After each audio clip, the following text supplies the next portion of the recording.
Salam əziz izləyicilər, xoş gördük hər birinizi. Bugün sizlərlə bərabər belə bir həndəsə sualının izahına baxacağıq. Demək, ilk öncə bizə şərtdə deyir ki, O mərkəzi yarımçevrədə CY qövsü BY qövsünə bərabərdir. Yəni bu qövsümüz bu qövsümüzə bərabərdir.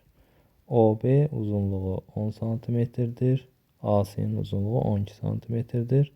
Yuxarıdakı verilənlərə görə KY neçə santimetrdir? Yəni bizdən soruşur bu hissəni, yəni x-mızı.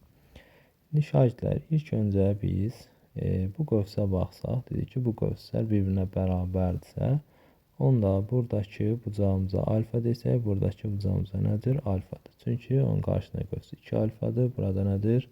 2 alfadır. İndi sonra buradakı C bucağımız diametrə söykəndiyinə görə daxil bucaqdır və 90 dərəcə əmələ gətirir.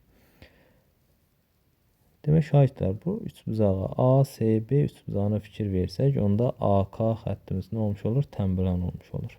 Demək, OB 10-dursa, AO'nun özü nədir? 10-dur. Onda buradan bura qədər məsafəmiz nədir? 20-dir. Biz əvvəlcə ASB üçbucağına Pifaqor tətbiq etsək, BC-ni tapmaq üçün, onda olur BC-nin kvadratı üstəgəl 12-nin kvadratı bərabərdir 20-nin kvadratı. Buradan BC-nin kvadratı bərabərdir 400 çıx 144 olur 256. BC də almış olur 16. İndi biz dedik ki, AK tənbələn olduğuna görə, onda 12-nin 20-yə nisbəti bərabərdir CK-nın KB-yə nisbətinə. Bunlar 4-ə çarparsa, burada 3, burada 5. Onda CK-mız olmuş olur 3K. KB-miz olmuş olur 5K. Bizə də bilirik ki, BC 3K ilə 5K-nın cəmidir.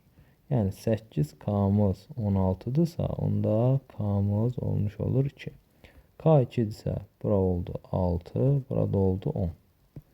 İndi şagirdlər, buradan biz Y nöqtəsi ilə B nöqtəsini birləşdirsək, burada da bir dənə almış olur 90 dərəcə bucaq. Çünki burada nədir? Diametrə söykənir.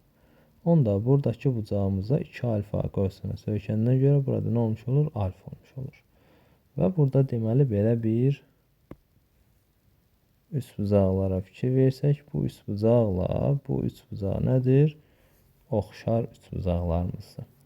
Onda həmin üçbucaqları biz oxşarlığı tətbiq etsək, əvvəlcə biz ASK üçbucağına fikir versək, orada düzbucaqlı üçbucaq olduğuna görə bu hissəyə bir y desək, həmin y-i tapa bilərik. Onda y-in kvadratı bərabərdir 12-nin kvadratı üstəgəl 6-nın kvadratı. Bu da olur 180. Y də olur 36 vur 5 yazsaq 6 kök altında 5. Yəni bura oldu 6 kök altında 5. İndi bura oxşarlığı tətbiq etsək, bu üçbucaqda 90-ın qarşısında dayanıb 6 kök 5. Buradakı kiçik üçbucağımız, yəni KYB üçbucağında 90-ın qarşısında dayanıb 10. Bərabərdir. Sonra bu üçbucaqda, yəni ASK üçbucağında alfanın qarşısında dayanıb 6. KYB üçbucağında da alfanın qarşısında dayanıb x.